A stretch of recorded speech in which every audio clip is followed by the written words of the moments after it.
Halo semuanya, kali ini kita akan membahas mengenai elastisitas dan kekuatan bahan. Di chapter 2 ini, saya akan membagi dua menjadi yang pertama solids and elasticity, yang kedua adalah deformation of solids. Jadi untuk pertemuan hari ini, mari kita fokus kepada konsep elastisitas. Tentunya kalian sudah tidak asing lagi dengan yang namanya pegas, ya.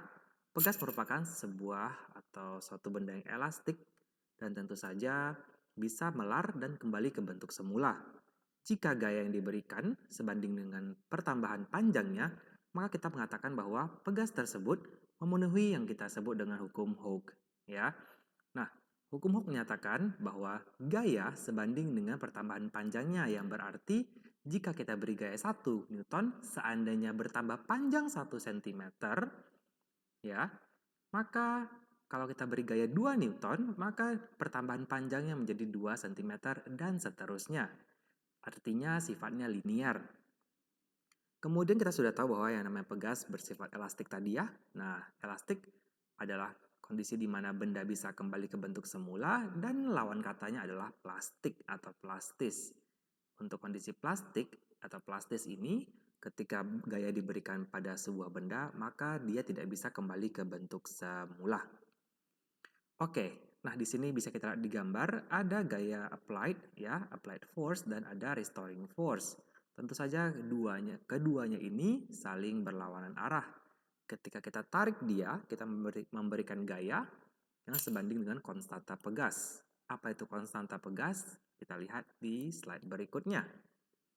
Oke, kita sudah singgung tadi bahwa hukum Hooke menyatakan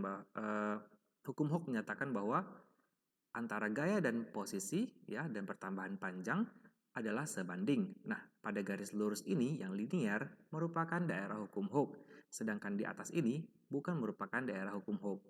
Ya, di sini juga terdapat nanti daerah plastis. Alias ketika kamu tarik pegasnya sampai jarak tertentu, maka dia menjadi berubah tanpa kembali ke bentuk semula. Ini kita sebut dengan deformasi plastis ya. Jadi fokus kita adalah mencari berapa sih konstanta kesebandingan untuk gaya dan perubahan jaraknya atau perubahan posisinya di sini. Ya, kita berikan contoh. Di sini ada sebuah pegas yang grafiknya bisa dilihat di sini.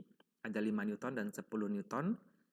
Nah, untuk 5 Newton posisinya adalah 12 cm ya.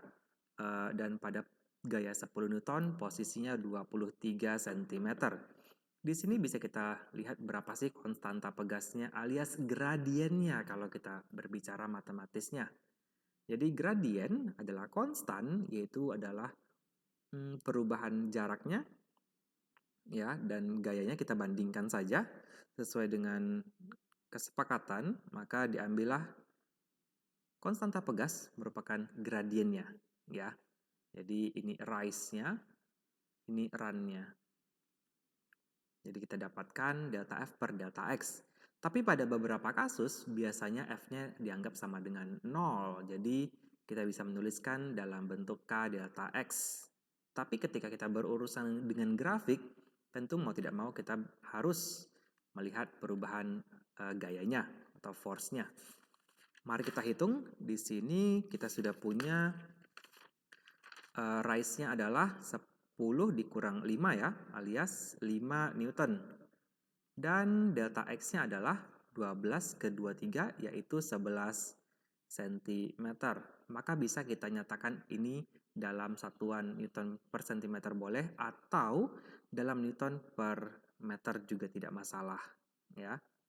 Kalau mau dinyatakan dalam Newton per meter, boleh-boleh saja. Jadi 5 Newton per 11 dikali 10 pangkat negatif 2 meter. Ya, alias 500 per 11 Newton per meter. Dalam desimalnya bisa kalian cari sendiri ya. Oke, selanjutnya kita punya susunan pegas. Apabila dua pegas disusun, yang bisa kalian lihat di sini, akan ada dua kemungkinan, yaitu susunan seri maupun paralel. Ya, untuk susunan seri seperti ini, kalau kita gantungkan sebuah beban, maka bebannya pasti punya berat ya. Nah, bebannya akan menarik pegas, dan keduanya mendapatkan gaya yang sama.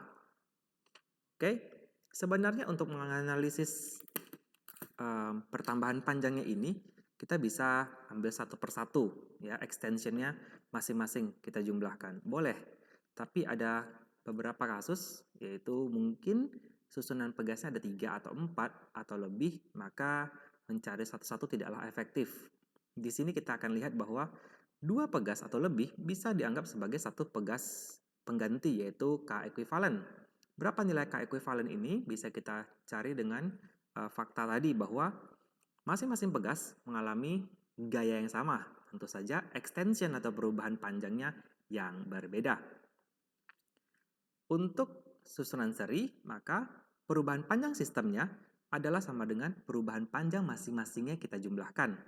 Kita sudah tahu dong tadi, F sama dengan K delta X. Maka delta X adalah F per K. Kita substitusi semuanya. Ya, di sini F-nya bisa cancel ya, karena F-nya sama semua.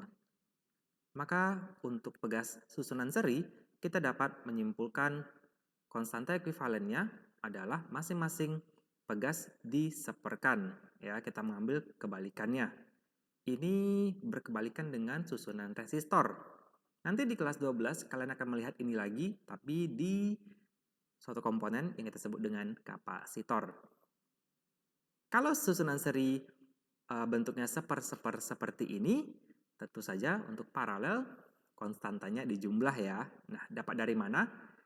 Oke, untuk susunan paralel, ya masing-masing pegas tentu akan dipaksa sehingga pertambahan panjangnya sama.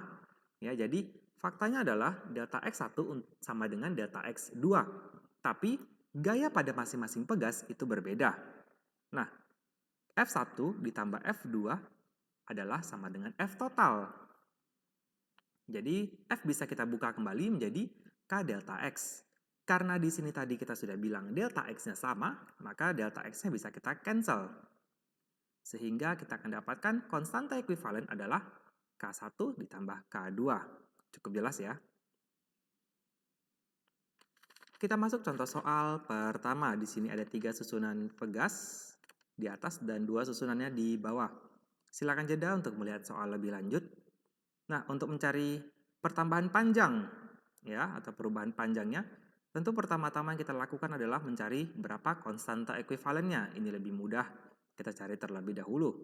Kita lihat di sini untuk K1, 2 dan 3 tersusun secara paralel, maka kita jumlahkan saja ya. Ingat kebalikan dari resistor. Oke, di sini K1 plus K2 plus K3. Maka kita akan dapatkan 200 plus 200 plus 200, maka hasilnya adalah 600 Newton per meter. Itu untuk susunan yang ini. Bagaimana untuk yang susunan bawah? Sama, ini paralel juga. Kita lihat K4 dan 5. Tentu K4 ditambah K5. Sama dengan 400 ditambah 400, yaitu 800 lah ya. Oke, seperti ini. Untuk mencari konstanta ekuivalen dari total semua pegas ini, kita lihat K123 dan K45 berbentuk seri. Jadi kita gunakan seper-seper ya. Jadi di sini seper 600 ditambah seper 800. Silakan dicari menggunakan kalkulator dan kamu akan dapatkan di sini 7 per 2400 ya.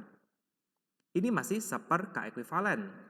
Maka K ekuivalennya adalah dibalikkan 2400 per 7, yaitu 343 Newton per meter ya. Ini untuk konstanta ekuivalen, jadi bisa kita anggap ada satu pegas baru 343 Newton per meter yang digantung beban M. Dengan hukum Hooke, kita bisa menentukan berapa pertambahan panjangnya. F sama dengan K delta X. Maka delta X sama dengan F per K. Ya, F-nya sudah kita tahu, yaitu massa dikali percepatan gravitasi ya. Di sini ada gayanya, yaitu gaya berat. Jadi 5,0 dikali 9,8, ini sudah Newton. Dan 343, ini juga sudah Newton per meter. Kamu selesaikan, maka kamu akan dapatkan 0,14 meter atau 14 cm. Ya, jadi pertambahan panjang sistemnya adalah 14 cm. Kita akan lanjut ke section terakhir, yaitu energi potensial elastik. Ya, ketika kamu menarik pegas, tentu kamu melakukan usaha. Ketika kamu menarik ketapel, kamu juga akan melakukan usaha. Usaha yang kamu lakukan akan tersimpan menjadi energi potensial elastik. Ya, berbicara energi potensial, kita sudah tahu ya, energi karena posisinya. Kalau energi potensial gravitasi, ya dia ada karena posisinya. Kalau yang elastik juga sama, ya. Posisinya menentukan seberapa besar energinya. Oke, ini sudah tahu ya tadi. Nah, energi potensial elastik disebut juga dengan strain energy, ya karena bekerja pada benda yang ditarik. Oke, jadi kalau kita tarik sebuah benda, ya, kalau seandainya dia masih bisa melar dan kembali ke bentuk semula, maka energinya masih bisa diambil kembali ya. Nah, ini dia. Tapi, kalau misalnya bendanya putus atau tidak bisa kembali ke bentuk semula, maka energi yang kita berikan tadi akan digunakan untuk mengubah bentuknya. Nah, kalau kita lakukan ini terus-menerus, maka dia bisa panas. Ya, jadi jangan heran kalau kamu menarik-narik pegas atau karet atau benda-benda lain, maka bendanya panas itu karena terjadi perubahan energi. Bagaimana caranya menentukan energi potensial elastik sebuah benda elastik atau kita katakanlah pegas? Ya, di sini kita punya grafik force versus position yang tadi kita sudah bahas. Di kelas 10 kita sudah belajar bahwa yang namanya usaha adalah perubahan energi ya. Nah, kalau kita diberikan grafik gaya versus posisi, maka kita bisa menentukan usahanya dengan cara menggunakan luas di bawah grafik. Ya, tentu saja luas di bawah grafiknya kita bisa lihat di sini. Untuk yang ini ya, yang hijau ya. Oke. Luas yang hijau ini sama dengan luas segitiga besar ini ya, dikurang dengan luas segitiga yang kecil. Bisa kamu lihat luas segitiga besar adalah setengah F dikali X. Yang besar tentu saja F2 kali X2. Untuk segitiga yang kecil tentu saja F1 dikali X1 itu adalah masing-masing. Jadi bisa kita simpulkan bahwa masing-masing energinya adalah setengah Fx. Ya. Atau kalau kita buka K-nya menjadi Kx, ya, maka menjadi setengah Kx kuadrat dengan menganggap X-nya mula-mula adalah 0. Ya, jadi untuk energi potensial pegas atau energi potensial elastik, nilainya adalah setengah Kx kuadrat. Ingat ya, X adalah posisi. Jadi tergantung apakah posisinya relatif terhadap posisi lain atau relatif terhadap posisi 0. Ya, jadi jangan bingung. Oke, di sini X-nya X kuadrat. Hati-hati. Oke, kita masuk contoh soal kedua. Silakan jeda untuk melihat soal lebih lanjut. Ya, ada sebuah kawat dengan grafik gaya versus posisi seperti di slide. Kamu bisa lihat di sini. Dia memenuhi hukum Hooke dan kita diminta untuk menentukan konstanta elastik kawatnya.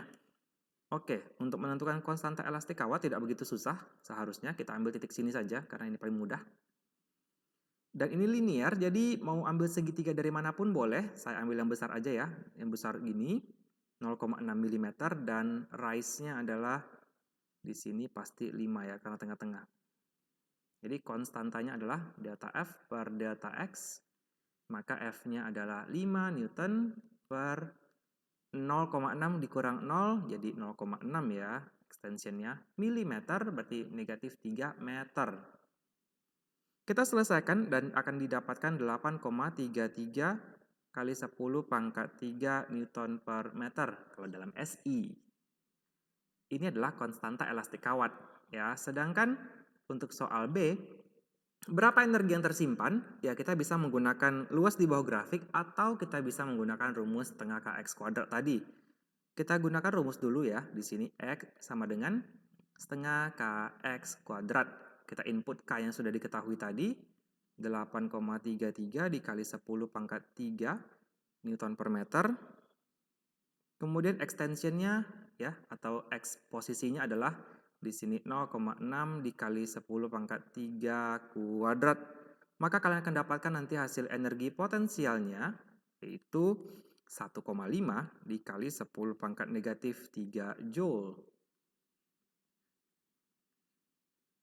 Ya, ini kalau kita menggunakan rumus. Bagaimana jika kita menggunakan luas di bawah grafik juga tidak masalah, ya. Kita lihat dari grafik segitiganya di sini, karena di sini dari 0 ke 0,6, jadi kita ambil rise-nya itu adalah 5 dan ini 0,6, ya. Mau ambil masing-masing juga tidak masalah, ya, tapi di sini lebih mudah semuanya. Oke, jadi energi potensialnya adalah luas di bawah grafik, ya, yaitu setengah dari 5 dikali 0,6. Oke.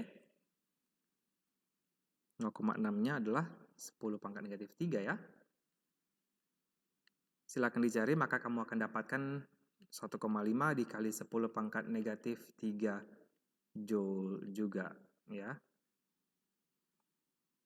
Di sini energi potensial elastiknya relatif terhadap 0 ya, karena tidak disebutkan di soal relatif terhadap titik mana. Jadi kita asumsikan dia mulai dari 0 saja. Oke, demikian pelajaran hari ini. Terima kasih telah menonton dan sampai jumpa di pertemuan berikutnya. Bye.